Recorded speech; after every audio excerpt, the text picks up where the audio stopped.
This week's live event has a lot of potential in TDU, but does it deliver? That's what we're gonna find out today as we're taking a look at USA all the way. And for the rewards, just like every other live event in Season 5, it doesn't disappoint, as we get a license plate, which is a pretty good lifestyle reward, but the most important thing, the 500,000 solar coins. This is amazing, it's really good, and for example, in this live event, I wouldn't really want to farm points just to get a license plate, but getting that 500,000 solar coin bonus, that's amazing.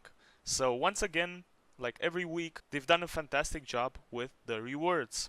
In addition to this, you only need 50 points in order to complete this live event, so this is quite easily the best reward you could ever get in the fastest time possible in a live event, maybe ever. And looking at the races on Hong Kong Island, unfortunately, we're back to the 4 and 1 formula we've been used to in pretty much all of Season 4. 4 races on Hong Kong, 1 on Ibiza. It's a bit unfortunate, but for once, I actually agree. This is not the worst thing in the world, because Hong Kong is definitely the more suited island for American cars. Ibiza is more about the European beautiful cars, the sedans, the SUVs going off-road and stuff like that. While Hong Kong really fits more the American vibe and the American muscle, so I agree this time you can have 4 races on Hong Kong.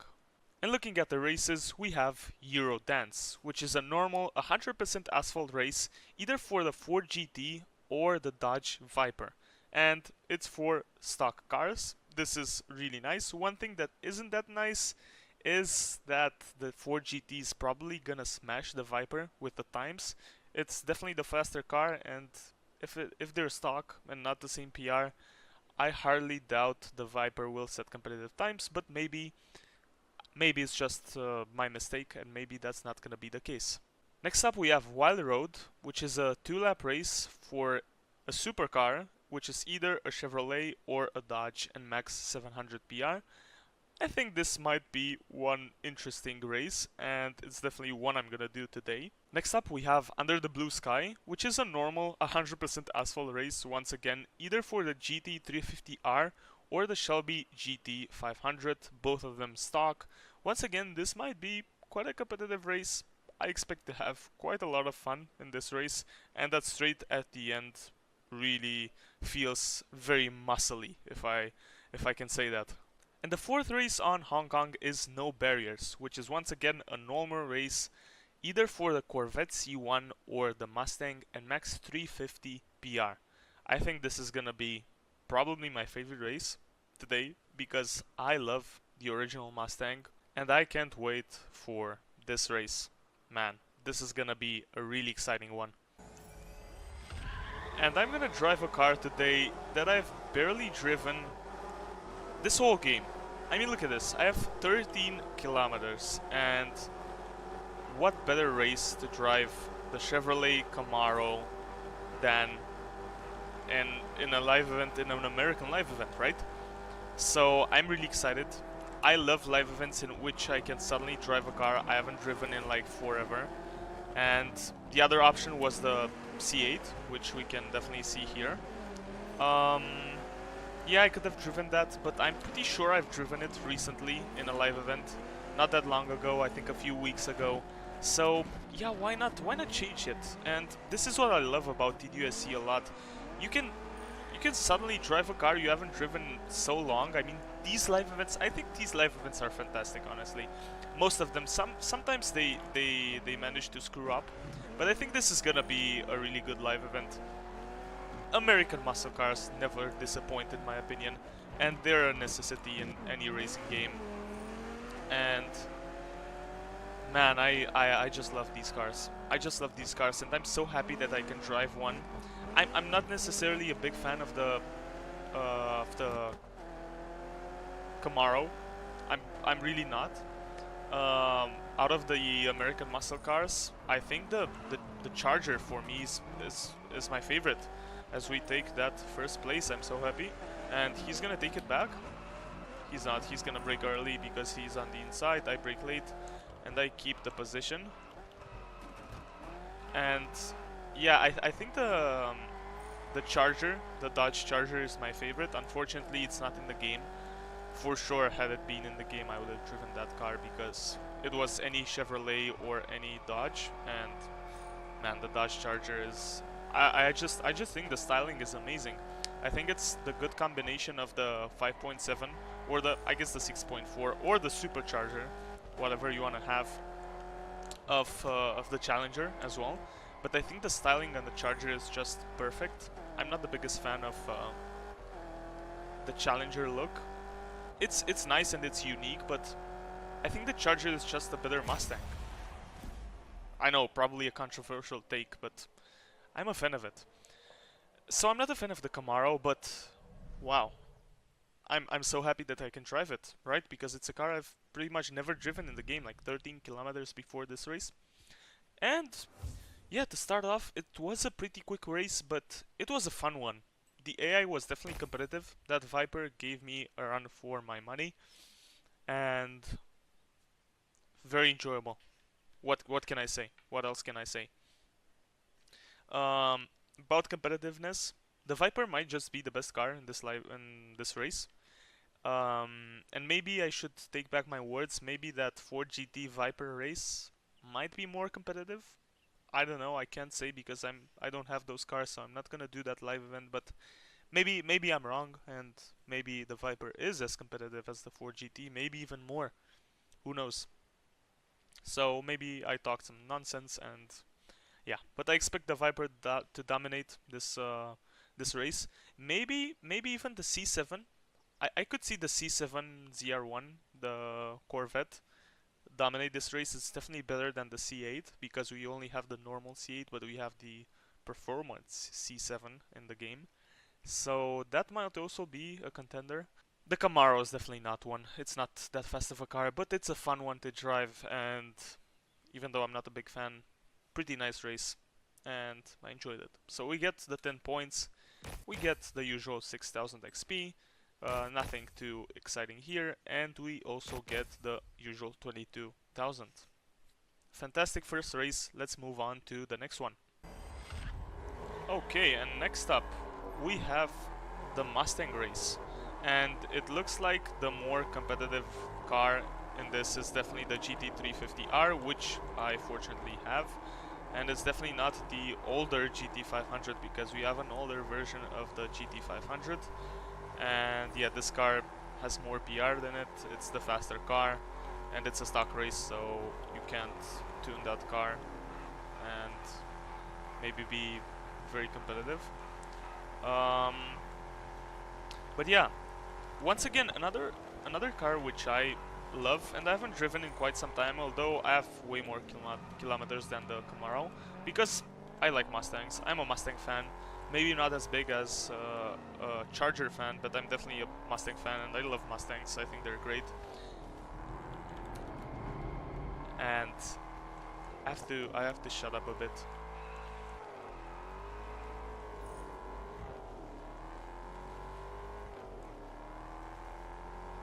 Yeah, the Mustang has to be the GT350R has to be one of the best sounding cars in the game, bar none. Maybe it's maybe the best. It sounds absolutely fantastic. I love this V8 so much, and it sounds so much like in real life. It's amazing. It's amazing. What a good sound this has.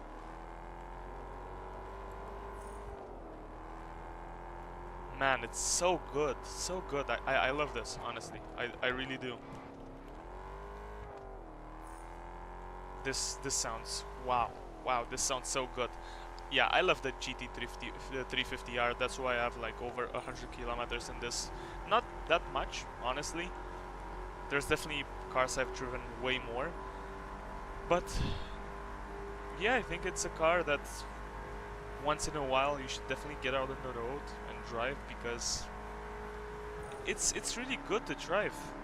I love to hear that V8 sound, and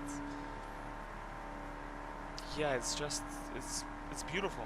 It's a beautiful car. It's a beautiful engine, beautiful sound, and yeah, nothing else to say honestly. It's really fun with these live events that you can suddenly drive a car you haven't driven in quite some time. And yeah, this is one of the things I love the most about these live events. Weekly.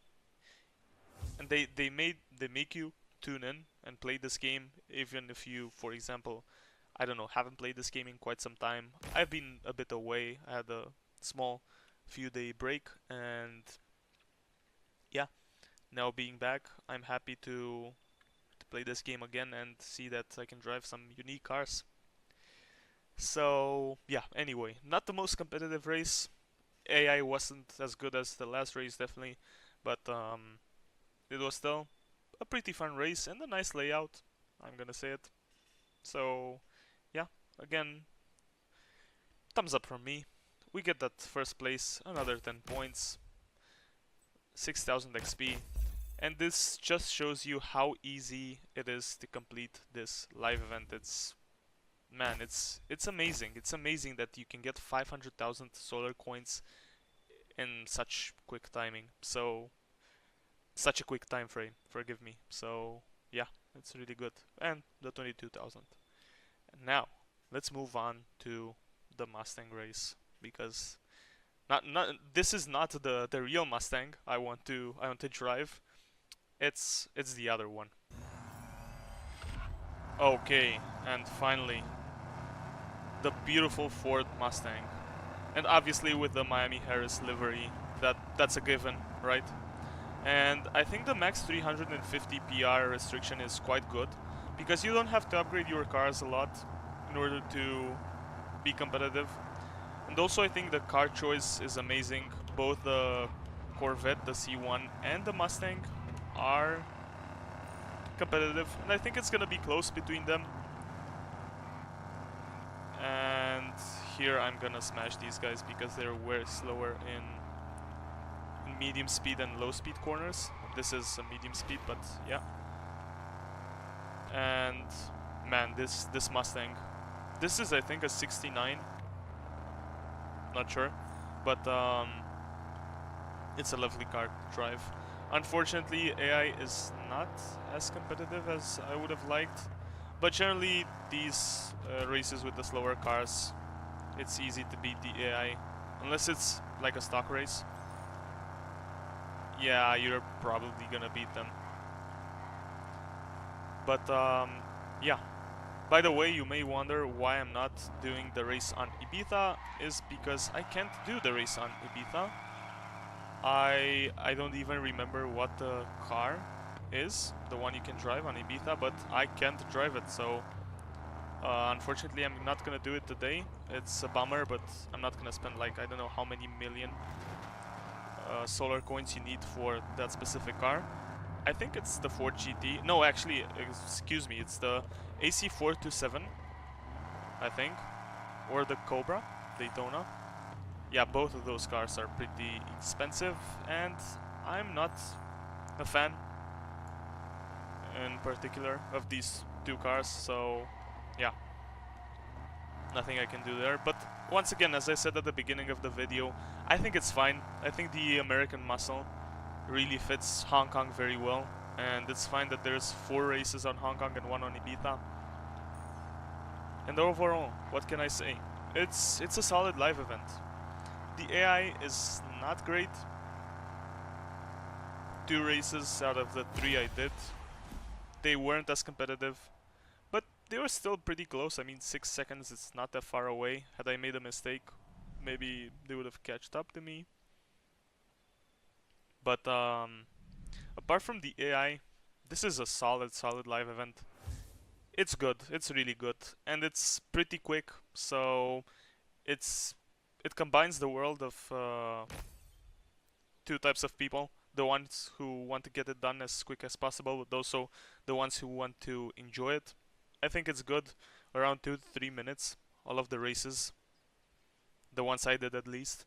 So it's really easy to complete because we now get another 10 points, and it's what, like 30, and I only need 2 more wins, which I can get in like 5 minutes. So this is really nice, and it's really fast. You can get 500,000 solar coins in such short time. This is fantastic. this is absolutely fantastic, and driving cars which you haven't driven in quite some time, this is really good. And yeah, that's the reason I like these live events so much. Ever since they changed the rewards, and now you only have lifestyle and money rewards, it's so good. So yeah, anyway, we get 8,000 XP, we get the 22,000, and this is pretty much it. What else can I say? AI not great, but the rest of the live event, fantastic, fantastic. Well done. Good layouts, good car choices. I think good balance between the cars you can choose, honestly. And yeah, the rewards, fantastic, absolutely fantastic. And easy to complete. So it's good for everyone. Again, solid stuff and nothing else to say. So yeah, thank you so much for watching. I hope you enjoyed this video and this review, and let me know what do you think about this live event in the comments down below. And as always, thank you so much for watching, and I'll see you in another one. Bye bye.